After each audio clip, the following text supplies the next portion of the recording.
सोनू सिंह और आप लोग देख रहे हैं डीएस न्यूज। आज हमारे साथ मौजूद हैं जो कि सिंधु बॉर्डर पे माने जाने एडवोकेट हैं, एडवोकेट भानु प्रताप जी। और आज सिंधु बॉर्डर पे मौजूद हैं। लगातार ये चौथी पांचवी बार यहाँ पर आ चुके हैं और जिस तरीके से जो धरना प्रदर्शन चल रहा है पंजाब के किसानों का, वो हिम्मत नहीं हार रहे हैं, क्योंकि जिस तरीके जो समय है वो ठंड का मौसम है और इस समय पे 10 से 15 दिन रोड पे गुजारना एक अहम बात करता है। सर, मेरा सवाल ये है कि जिस तरीके से सरकार जो वार्तालाप पे वार्तालाप करती जा रही है, यानी कि तारीख पे तारीख दिए जा रही है, उसे कोई समस्या का है वो समाधान नहीं निकल पा रहा है, इसके पीछे का कारण क्या हो सकता है? समाधान सरकार नहीं निकालना चाहती। इस समाधान को कौन निकालेगा? सरकार। हम तो निकालेंगे नहीं। हम तो सरकार को हर तरह का सहयोग कर रहे हैं। वैसे तो सरकार के साथ बात करने का कोई मतलब नहीं था, हमें वहां जाने की कोई जरूरत नहीं थी। लेकिन किसान क्योंकि बहुत सरल स्वभाव का व्यक्ति है, किसान बहुत ईमानदार है, सज्जन है, शरीफ है, इसलिए सरकार का मान सम्मान रखते हुए जो किसान संगठन है वो वहां पर गए, सरकार के साथ बातचीत की। लेकिन सरकार ने जो अपनी बातें रखी और हमारे किसान संगठन के साथियों ने जो आंकड़े, सरकार के आंकड़े हैं, वो उनके सामने रखी। सरकार के पास उनका कोई जवाब नहीं है और सरकार को बात करने की जरूरत भी नहीं है। हमारी मांग क्या है? हमारी मांग बहुत सीधी सी है। ये जो कानून आपने लाए हैं, जो काले कानून हैं, न केवल किसान को बल्कि इस देश को पूरी तरह से तबाह और बर्बाद करने वाले कानून हैं। आप इन तीनों कानूनों को वापस लीजिए। संसद का आप इमरजेंसी सत्र बुलाइए, लोकसभा में, राज्यसभा में पास करवाइए कि आपने वापस ले लिए, राष्ट्रपति जी के साइन करवाइए, नोटिफिकेशन करवाइए और नोटिफिकेशन लाके बताइए कि हमने तीनों कानून वापस ले लिए और एमएसपी को कानूनी दर्जा दे दिया। ये करके बात खत्म। आप अपने घर जाओ, हम अपने घर जाएं। लेकिन भानु प्रताप जी, यहाँ पे जो कृषि मंत्री जी हैं वो ये कह रहे हैं कि वो 5 बिंदुओं पे हेरफेर करने के लिए मौजूद है, यानी कि संशोधन करने के लिए तैयार है वो। तो फिर इसमें समस्या किस बात की? हम संशोधन मांग रहे हैं क्या? हमने तो संशोधन की बात नहीं करी। तुम 5 क्या 50 बिंदुओं पे संशोधन करके अपनी जेब में रख लो। तुम जो 20 पेज का प्रस्ताव हमें भेज रहे हो, हम तो जो है उससे ठंड पड़ रही है, आग लगा के थोड़ी देर ताप लेंगे, उससे हमारे लिए किसी काम का नहीं है वो। आप अपने आप रखो प्रस्ताव बना के। हमारी मांग बहुत सीधी सी है और समझ में आनी चाहिए। हम कोई ऐसा ना, कोई ये नहीं कह रहे कि हम कोई एलजेब्रा बता रहे हैं आपको, कोई गणित या केमिस्ट्री की कोई ऐसी चीज बता रहे हैं, कोई फिजिक्स के जो आपको फार्मूले समझा रहे नहीं। बहुत सीधा सा है, सीधा सा है। तीनों कानून वापिस लीजिए, आप एमएसपी को कानूनी दर्जा दीजिए, बात खत्म। जिस दिन आप ये कर दोगे हम अपने घर चले जाएंगे। आप नहीं करोगे हम यहीं डटे रहेंगे। आप ज्यादा दबाव दोगे तो भैया हमारे पास भी दबाव के तरीके, संघर्ष के तरीके हैं जो हमने शुरू कर दिया है। रिलायंस का यानी अंबानी और अडानी का बहिष्कार शुरू हो गया, जियो का शुरू हो गया। मैं पिछले 1 साल से लगातार ये बात कर रहा हूँ। आपको ध्यान होगा, आपने कवर किया CNRC का आंदोलन, और उसमें मैंने बहुत स्पष्ट रूप से कहा था अंबानी, अडानी और इनके साथ लाला रामदेव और इनके जितने जो चैनल हैं, न्यूज चैनल, इन सबका टोटल बहिष्कार होना चाहिए। हमें बहिष्कार करना पड़ेगा। लाखों लोगों ने जियो के जो सिम थे वो छोड़े, दूसरे मोबाइल फोन लिए, मोबाइल की सिम लिए। तो ये काम करना पड़ेगा और इसको हम बहुत जबरदस्त तरीके से करेंगे। और ये तो शुरू हुआ है, इसके बाद और होना है। मैं तो अभी जाऊंगा मंच पे, मुझे मौका दिया गया तो मैं और भी चीज जोड़ूंगा कि केवल इनका बहिष्कार नहीं करना है, इनके साथ में जुड़े हुए जितने भी राष्ट्रीय और अंतर्राष्ट्रीय जो उद्योगपति हैं, बिजनेसमैन हैं, उनके भी जो प्रोडक्ट हैं उनका भी बहिष्कार करना पड़ेगा। क्योंकि इसमें केवल देश के उद्योगपति शामिल नहीं है, पूंजीपति शामिल है, इसमें अंतर्राष्ट्रीय षड्यंत्र है, इसमें वर्ल्ड बैंक शामिल है, इसमें IMF शामिल है, इंटरनेशनल मॉनेटरी फंड जो है वो भी शामिल है, और इसमें एशियन डेवलपमेंट बैंक भी शामिल है, जिनसे अभी अभी हाल में मोदी जी ने कोरोना के नाम पर 54,000 करोड़ रुपए कर्जे के रूप में लिए हैं, जिनका हिसाब माननीय मोदी जी बता नहीं रहे हैं। ठीक है सर, एक सवाल यहाँ पर ये है कि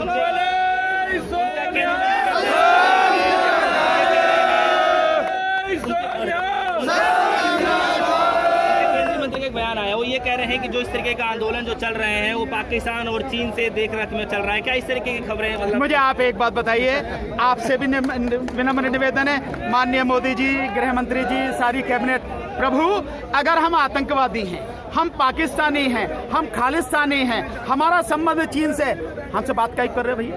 क्यों बात कर रहे हो?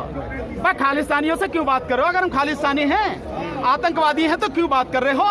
और केवल बात ही नहीं कर रहे हो, तुम हमारे सामने ये भी कह रहे हो भाई हमसे गलती हो गई, हमें कानून बनाने से पहले तुमसे पूछ लेना चाहिए था। बात काय को कर रहे थे? और आतंकवादी कौन होता है इसको समझो। आतंक का मतलब है डर फैलाना। इस देश में आज की तारीख में भाजपा सरकार से ज्यादा डर कोई फैला रहा है, भय कोई फैला रहा है, तो सबसे बड़ा आतंकवादी कौन है मुझे बताओ भैया, आप बताओ ना कौन है। हर व्यक्ति को आप डरा कर रखना चाह रहे हैं। यूएपीए कानून के तहत आप निर्दोष लोगों के खिलाफ एफआईआर दर्ज कराते हो, उन्हें जेल में ठूस देते हो। जो एनएसए कानून है, राष्ट्रीय सुरक्षा अधिनियम जो है, आप उसके तहत लोगों को बिना किसी उसके जो है सालों साल आप जेल में बंद रखते हो। डॉक्टर कफील जो हैं, डॉक्टर कफील खान, उनका उदाहरण आपके सामने है। और भी ऐसे कितने लोग हैं, हजारों की तारीख में आज भी एनएसए में लोग बंद हैं। यूएपीए के अंतर्गत दिल्ली दंगों में तकरीबन 2200 लोगों को बंद करके रखा हुआ है। तो डर कौन फैला रहा है? आपको डर लगता है ना लोगों से। आप जो है ये डर फैला के लोगों की जुबान बंद करना चाहते हैं, लेकिन जब इज्जत पर बात आ जाए, जान पर बात आ जाए और अपने देश और अपने बच्चों के परिवार के भविष्य की बात आ जाए, तो भैया हमारे पास तो एक ही चारा है, मरता क्या ना करता। तुम अपनी जिद पे अड़े रहो, हम अपनी लड़ाई लड़ते रहेंगे। जय किसान। लेकिन वो ये कह रहे काम की डंका बज रही है, हर जगह सराहना किया जा रहा है। किसकी? ये हो रही है ना सराहना की मोदी जी की। देखिए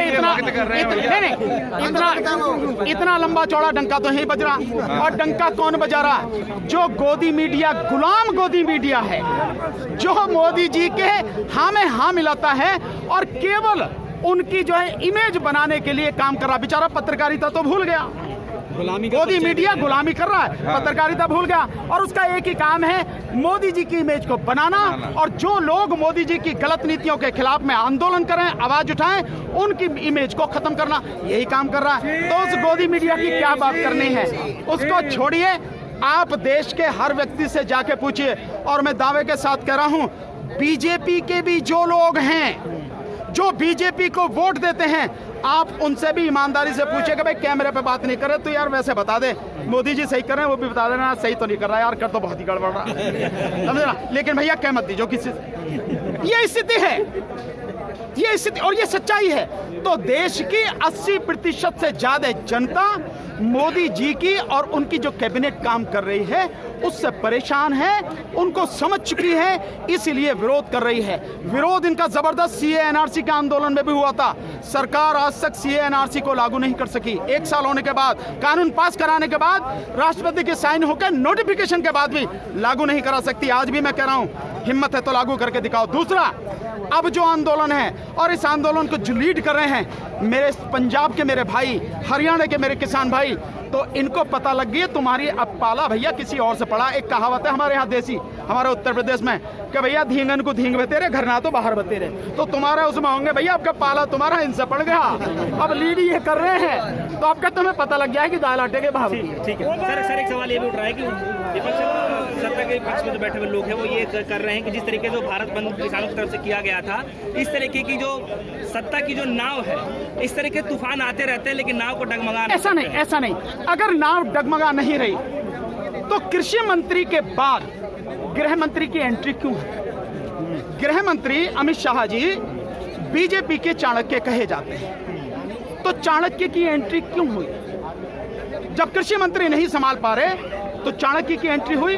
और चाणक्य की एंट्री का मतलब यह है, आपको समझ में आ रहा है कि यह आंदोलन कुछ और है, ये इतनी आसानी से खत्म होने वाला नहीं है। दूसरा, इस आंदोलन को कैसे तोड़ा जाए, इसलिए गृह मंत्री जी की इसमें एंट्री हुई। और तीसरा नहीं, बादशाह ऐसे बादशाह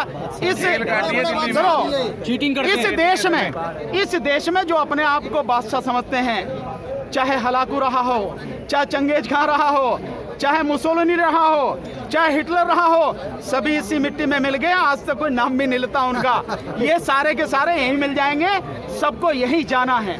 देखिए ईमानदारी उनकी ये है, वो चाहते हैं देश में शांति हो, देश तरक्की करे। किसानों की मांग बिना किसी देरी के तुरंत उन्हें माननी चाहिए। कानून वापस लेके एमएसपी को कानून बनाओ और किसानों से माफी मांग के कहना चाहिए हमसे गलती हो गई, आपको हमें सड़क पे लाने की जो हमें आपको सड़क पर लेके आए, ये होना चाहिए अगर ईमानदारी से इसको सुलझाना चाहते हैं। नहीं तो जितनी देर सरकार करेगी, आप लिख लेना, ये आंदोलन इतना तेज होगा, इतना तीव्र होगा इस देश में नहीं, पूरी दुनिया में वहां तक घुस जाएगा आंदोलन जहां तक बीजेपी की और इस सरकार की कल्पना में भी नहीं है। ठीक है, मैं आपको बता रहा हूँ। ठीक है सर, एक सवाल यहाँ पे ये भी है कि पीएम मोदी ये कह रहे हैं जो बिल है वो गंगा मैया के भले भांति स्वच्छ है बिल्कुल, तो ये बात बताइए, जब इतना ही स्वच्छ मान चुके हैं तो फिर उसमें संशोधन क्यों कर रहे हैं? गंगा मैया के बोलते हैं वो कभी सुनो, गंगा मैया के सपूत, तुम जब से तुम्हारे चरण कमल वहां पड़े बनारस में, गंगा मैया और भी गंदी हो गई। प्रभु आप ये कृपा ना करें। आपने कहा नोटबंदी के बाद हम तो फकीर हैं, झोला लेके आए चले जाएंगे, तो अपना झोला संभाल लो फकीर चंद जी। अगर ये कानून वापस नहीं हुए तो वाकई तुम्हें झोला लेके जाना पड़ेगा, ऐसा काम मत करो आप। ये सब कुछ लोगों को मूर्ख बनाने वाली बात। जो भी काम उन्होंने किया, गंगा की सफाई की आप बात कर रहे हैं, अभी आपने बात कही, गंगा की सफाई में इतना पैसा खर्च नहीं हुआ जितना गंगा के प्रचार में खर्च हुआ, जितना गंगा की सफाई के प्रचार में खर्च हुआ। दूसरा, वो मोदी जी बात कर रहे हैं जो अपने आप को चौकीदार कहते हैं, प्रधान सेवक कहते हैं मैंने 35 साल भिक्षा मांग के खाई। भिक्षा मांग के खाने वाला व्यक्ति आज की तारीख में इस देश में 2014 से जब वो आए हैं, उनका चेहरा दिखाने के लिए, उनके एडवर्टाइजमेंट के लिए 1 मिनट में, एक दिन की बात नहीं कर रहा, 1 मिनट यानी 1 घंटे में 60 मिनट होती हैं और एक दिन में 24 घंटे होते हैं। 1 मिनट में माननीय प्रधानमंत्री जी का चेहरा दिखाने के लिए विज्ञापन जो दिया जा रहा है 2014 से लेकर आज तक, 2 लाख रुपए प्रति मिनट के हिसाब से खर्च हो रहा है। 2 लाख प्रति मिनट, 600 करोड़ रुपए उनकी सुरक्षा पर खर्च हो रहे हैं। 600 करोड़ रुपए आज की तारीख में जो किसान है, देश का किसान, उसकी 1 साल की आमदनी नहीं है जितने का वो 1 मिनट में केवल चेहरा दिखाने के लिए खर्च कर देते हैं। अब उनकी प्रधानमंत्री की बात कर रहे हैं, 10,000 करोड़ का। भैया तुम 18 नहीं, तुम 8 मिनट भी काम मत करो, अपने 56 इंच के साथ में इस देश को छोड़ के जाओ। प्रभु बड़ा आपको भुगत लिया, बहुत देश छोड़ के बसने के लिए सोच लिया। 10,000 करोड़, 10,000 करोड़ का जहाज माननीय प्रधानमंत्री जी अपने लिए घूमने के लिए लाए। इस देश में जहां 3 लाख लोग हर साल भूख से मर जाते हैं, 40 करोड़ लोग हर दिन भूखे पेट सोते हैं, जहां पर 25 लाख लोग केवल प्रदूषण से मर जा रहे हैं, उस देश में प्रधानमंत्री जी अपने लिए 10,000 करोड़ का जहाज, और 10,000 करोड़ का जो जहाज लाए ना, प्रधानमंत्री जी के गणित के हिसाब से उसमें 10 रफेल आते। 10 रफेल यानी वो 10 रफेल कम से कम पाकिस्तान को संभालने के तो काफी थे, है नहीं है? वो ऐसी इतनी कीमत के एक जहाज में माननीय प्रधानमंत्री जी घूमते। चलिए ठीक है, कुल मिलाकर के जो संशोधन करने की जो बातचीत की जा रही है, क्या लग रहा है कि उससे बातचीत बनेगी या कोई संशोधन नहीं, 2 टूक, या तो कानून वापस लो तीनों और एमएसपी को कानूनी दर्जा दो, नहीं तो सरकार को बिस्तरा बांध के जाना पड़ेगा, इससे कम पे कुछ नहीं। लेकिन स्वच्छ मान रहे हैं तो कैसे आप मान सकते हैं कि मतलब अपने आप में कोई भी कुछ मानता रहे? मैं अपने आप को मानता हूँ मैं बहुत खूबसूरत हूँ, बड़ा ज्ञानी हूँ, मानता रहा भाई, कोई क्या इसमें कोई कहेगा? दुनिया मानेगी तब ना। किसान जानते हैं, मजदूर जानते हैं, आपने मजदूरों का बेड़ा गर्क कर दिया, आपने मजदूरों के श्रम कानूनों को पूरी तरह से तबाह कर दिया। ये खेती बची थी, और इस खेती को भी आप समझें, ये जमीन जो है इस देश की खेती, इस पे इस देश के सीधे 60% लोग यानी कि लगभग 80 करोड़ लोग इसी खेती पर निर्भर हैं। इसके अलावा उनका कोई और जरिया नहीं है। इसका मतलब आपने इन 80 करोड़ लोगों को फांसी लगाने की सोच रखी है, और इसके साथ में जुड़े हुए जो और लोग हैं, जो मध्यम वर्ग के लोग हैं, जो और मजदूर लोग हैं, आपने उन पूरों को तबाह करना। इसका मतलब यह है कि अगर ये श्रम कानून, ये जो कृषि कानून, ये वापस नहीं हुए और सरकार इस पर लागू करने पर अड़ी रही, तो इस देश के कम से कम 120 करोड़ लोग पूरी तरह से तबाह हो जाएंगे और अंबानी और अडानी के गुलाम हो जाएंगे, और वो हम किसी कीमत पर होने नहीं देंगे। किसी कीमत पर संघर्ष जारी रहने वाला। बिल्कुल, हर जोर जुल्म की टक्कर में संघर्ष हमारा।